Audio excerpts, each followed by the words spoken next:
Today, Istanbul is 16 million people and the only major city on Earth that stands on two continents at once.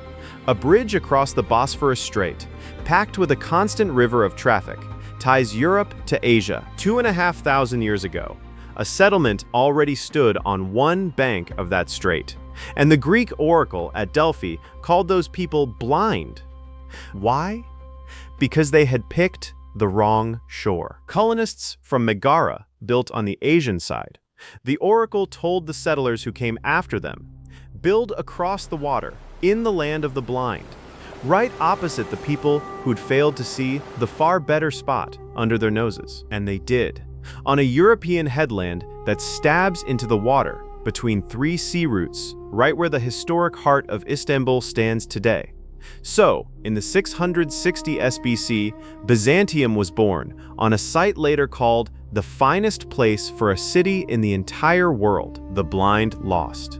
That headland would become the capital of two empires, change its name 3 times and its religion twice, survive more than 20 sieges, and rise again every single time. This is the story of Istanbul, a city whose walls held for 1,000 years and fell in 53 days. For centuries, its early life could only be imagined from chronicles, excavations, and old engravings. But now, using AI trained on historical images, we can see it as it once was. The ancient headland, golden domes over the Bosphorus, the city in flames, and the city of minarets. Let's start with why the oracle was right.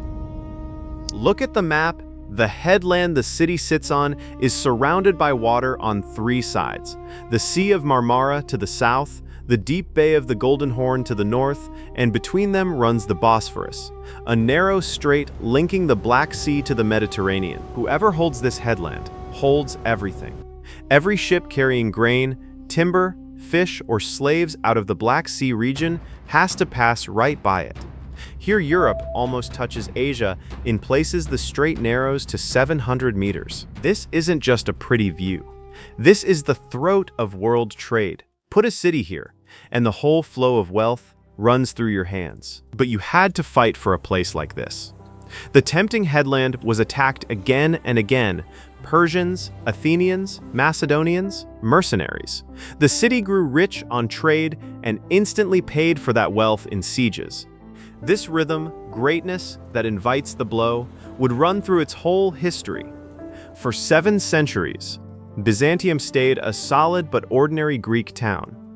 Then a man climbed this hill who saw what the oracle had seen, only on the scale of the entire world. In the year 330, the Roman Emperor Constantine chose this headland for a new capital of the empire.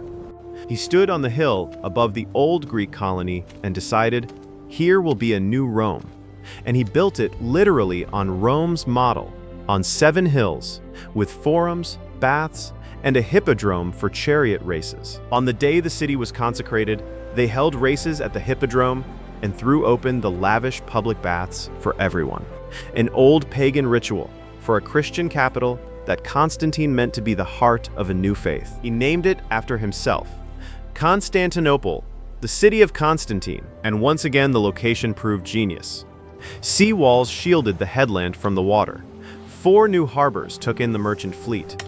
The city grew so fast that Constantine's walls became too tight in less than 100 years. And then the city got the thing that would make it a legend, its walls. In 413, a triple line of defense rose along the entire landward edge, the walls that would be called the Theodosian Walls.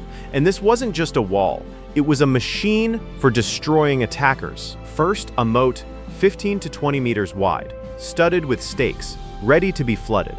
Beyond the moat, an open killing ground under fire. Then the first wall, 8 meters high. Behind it, a second, higher still, lined with towers.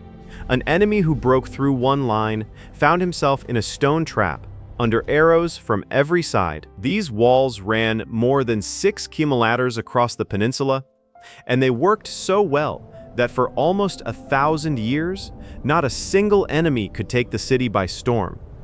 1,000 years. Behind that armor, The city flourished like no other in the Christian world. Shielded by the walls, the Emperor Justinian could afford the unthinkable.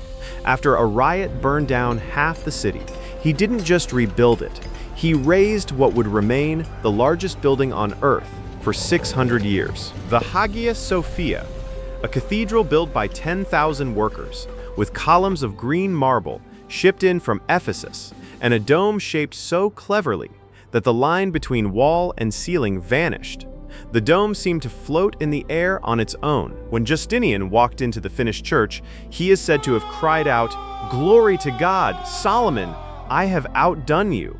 He was comparing himself to the biblical king and reckoned he had won. And around the Hagia Sophia roared a city of 500,000 people. Down the main street, the Megacity ran colonnades taller than a man, marble columns every few paces, and behind them endless shops.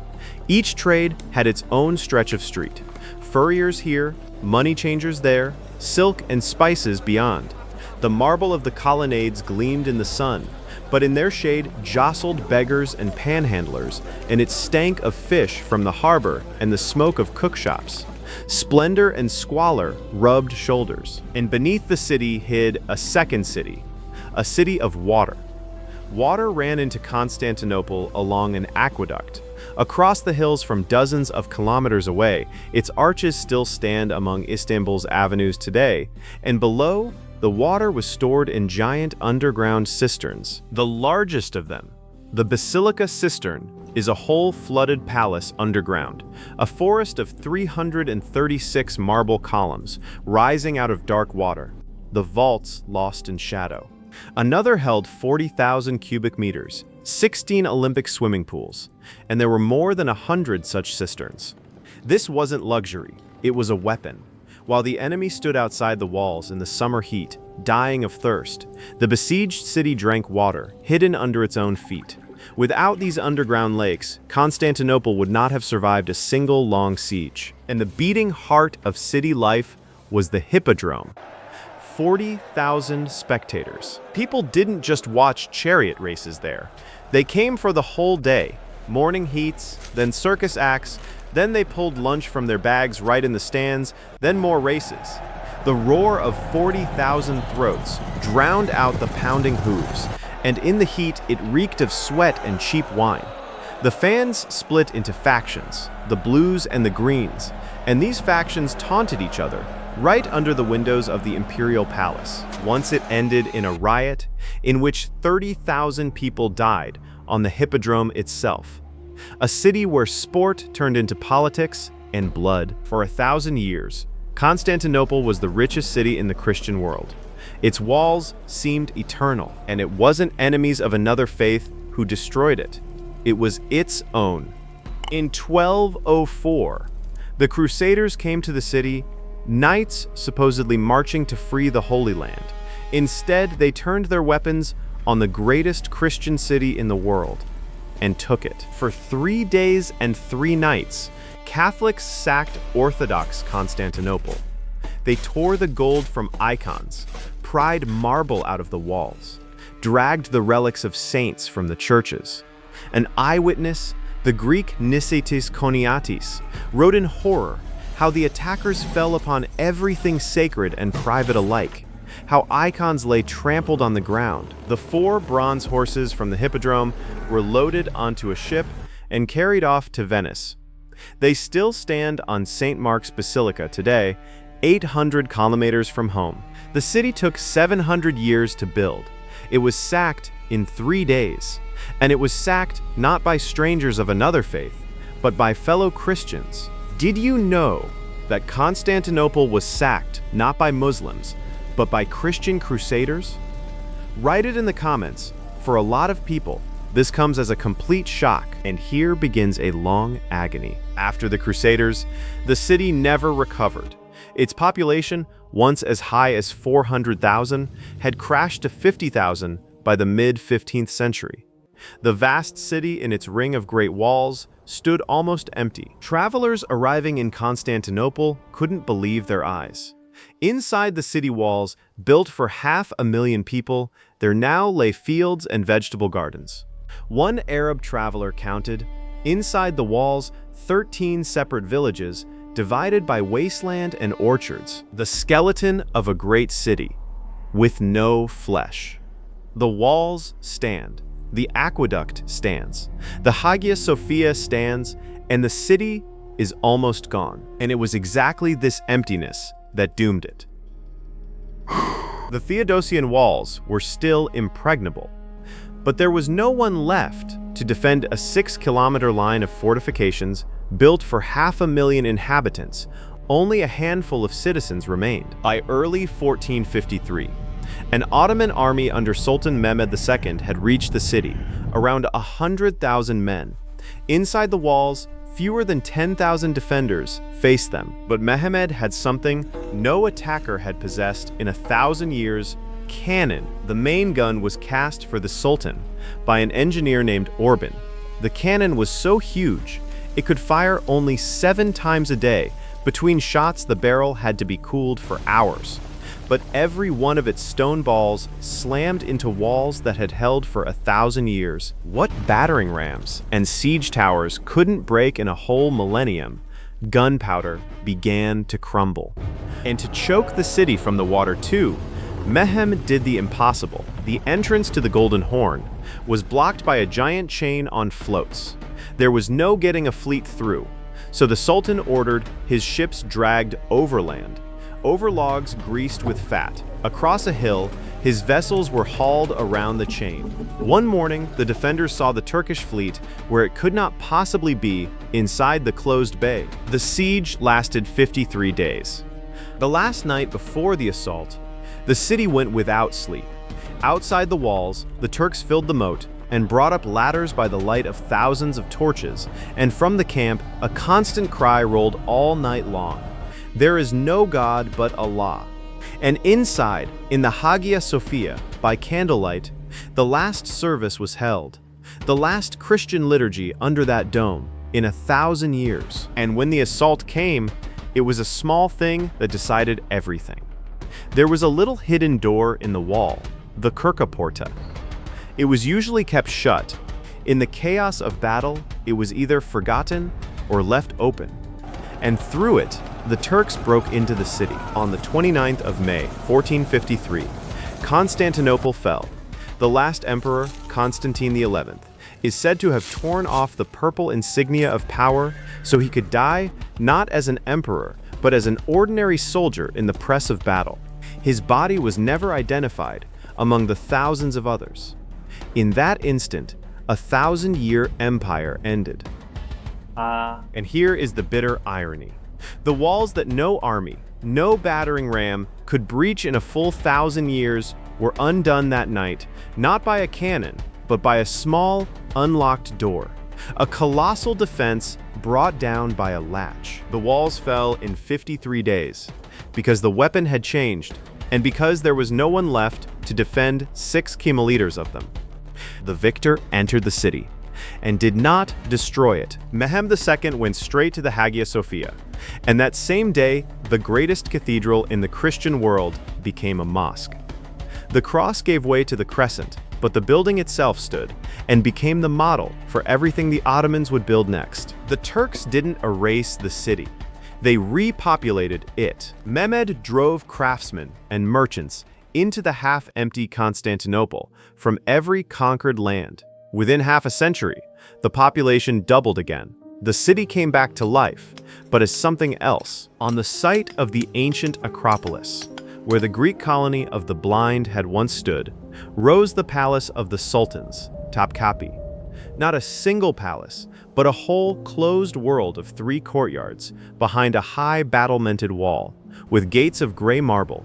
From its pavilions opened a view onto a vast expanse of sea dotted with ships, right where the Golden Horn meets the Bosphorus. When the capital was later moved away, Topkapi would empty out and become, in one contemporary's words, a palace of tears for the abandoned women of the harem. And the city's skyline was rewritten by one man. His name was Sinan, a former Janissary soldier, Armenian by birth. He became the empire's chief architect and built or rebuilt nearly 500 structures, more than 300 of them in Istanbul alone. All his life, Sinan looked on the Hagia Sophia as a rival. His huge mosques, with domes and minarets reaching for the sky, rose on the city's hills and gave it a new horizon.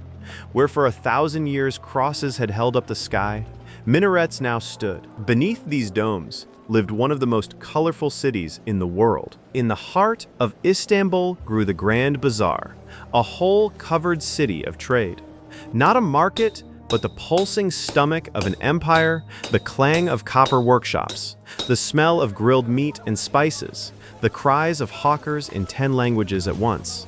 In its stone core, 124 shops and 4 gates, each with its own name: the gate of the cloth merchants, the jewelers, the cap makers, the booksellers. And beyond the bazaar's walls, each trade flowed down its own street. Saddles and silver here, weapons there, spices beyond. The booksellers even had a saying about how slow their trade was, worse than a bookseller. And across the Golden Horn, in the district of Pera, lived a completely different Istanbul, a European one. Merchants, bankers, ambassadors from all over the world, Armenian banking families kept offices from Venice to India. They spoke of that quarter with a smirk. Even a good man becomes someone else in Pera. Later, in the 19th century, the city stepped onto the shores of the Bosphorus too. The sultans built white stone palaces there in the European taste, all marble and mirrors, like the palaces of Vienna and St. Petersburg. The old wooden Istanbul and the new stone one stood side by side. For centuries, this place ruled lands from the sands of Arabia to the steppes by the Black Sea. But by the 20th century, the empire had reached its end. After the First World War, the Ottoman Empire collapsed. The Turkish Republic was born, and the capital was moved from Istanbul to Ankara. For the first time in nearly 1,600 years, the city was no longer a capital, and it began to change at breakneck speed. The old multi-ethnic Istanbul, with its Greeks, Armenians, Jews, began to thin out. Some left, others were pushed out, and the city was recut for a new age. Streets widened, wooden quarters torn down. One observer of those years wrote bitterly that the surviving mosques and fountains were drowning in an ocean of new concrete. In place of carved wooden houses, rose factories of reinforced concrete. In a single generation, whole historic neighborhoods vanished. If these stories and the fates of cities grab you, share this video with your friends. It really helps us make new ones. And yet the city did not disappear. It did what it had always done. It survived another upheaval and grew on. We began with a bridge over the Bosphorus and a constant river of traffic between Europe and Asia. Now you know that beneath that bridge lie 2,500 years. Walk through the city today, and its whole life stands side by side, all at once. The very headland the oracle chose to spite the blind, the arches of the Roman aqueduct among the avenues, the Theodosian Walls, with the breaches of 1453, the Hagia Sophia, which has been a church, a mosque, a museum, and a mosque again, the domes of Sinan, and skyscrapers on both banks of the strait. The city changed its name 3 times: Byzantium, Constantinople, Istanbul. It changed its faith, it changed its empires. It was sacked, besieged, renamed, and it still stands on its headland between 2 seas, right where, 2,500 years ago, a handful of Greeks built a city to spite the blind. And it still holds, as it always has, the throat between Europe and Asia. If you enjoyed this journey through the centuries, subscribe. It really helps the channel. More cities are coming, ones we'll bring back to life. And in the comments, tell us which city's story should we show next.